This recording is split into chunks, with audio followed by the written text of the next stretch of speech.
Bismillahirrahmanirrahim. Assalamualaikum warahmatullahi wabarakatuh, teman-teman. Ini ada kisah yang mudah-mudahan bisa ngebantu kita menghilangkan jiwa julid dan kepo ya. Alkisah, ada seorang anak yang rajin ke masjid berkata sama ibunya, "Bu, saya nggak mau ke masjid lagi, Bu." "Loh, kenapa, Nak?" "Karena di masjid saya nemuin orang yang ternyata kelihatannya aja suci, tapi ternyata waktunya ibadah dia malah main gadget. Terus ada yang malah sibuk gibah di dalam masjid loh padahal." Punya diam sejenak, terus memberikan perintah. "Nah, besok kamu ke masjid, ambil air 1 gelas penuh, jangan sampai tumpah, lalu keliling masjid. Gak boleh tumpah sedikit pun. Ibu tunggu nanti di depan masjid."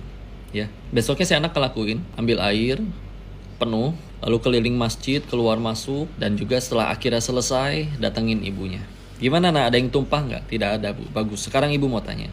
Di masjid kamu tadi nemuin nggak ada yang sibuk main gadget padahal waktunya ibadah?" "Enggak, Bu. Aku kan sibuk merhatiin gelas biar nggak jatuh airnya." "Bagus. Apa kamu juga nemuin ada yang gibah tadi di masjid?" "Enggak, Bu. Aku sibuk perhatiin gelas ini jadi nggak tahu, nggak denger, nggak fokus sama sekali untuk dengerin yang kayak gitu atau melihat yang kayak gitu." Maka ternyata itulah pelajaran dari ibunya. "Nah, begitulah hidup. Kalau kamu fokus sama tujuan hidup kamu nggak akan punya waktu buat menilai keburukan orang lain. Jangan sampai kesibukan kamu menilai keburukan orang lain membuat kamu lupa akan kualitas dirimu yang sebenarnya." Ya Allah. Yuk teman-teman, alhamdulillahnya juga sekali lagi, kita meninggal tuh nggak ditanya kelakuan orang. Kalaupun ternyata kita mendapati ada keburukan, ya sudah, dakwahi. Kalau bisa, sampaikan.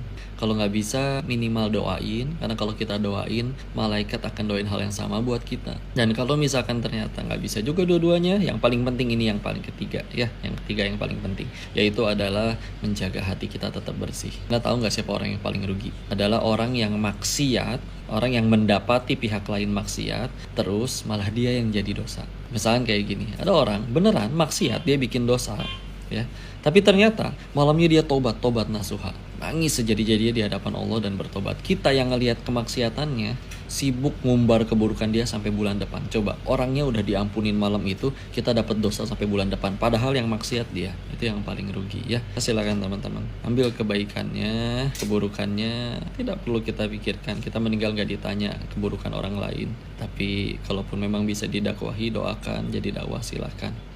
Ada nasihat, ada kritik yang membangun, silakan diambil. Tapi yuklah, fokus sama tujuan hidup kita, jangan sampai teralihkan dengan yang malah membuat kita jadi tidak berkualitas. Barakallahu fikum, semoga bermanfaat. Assalamualaikum warahmatullahi wabarakatuh.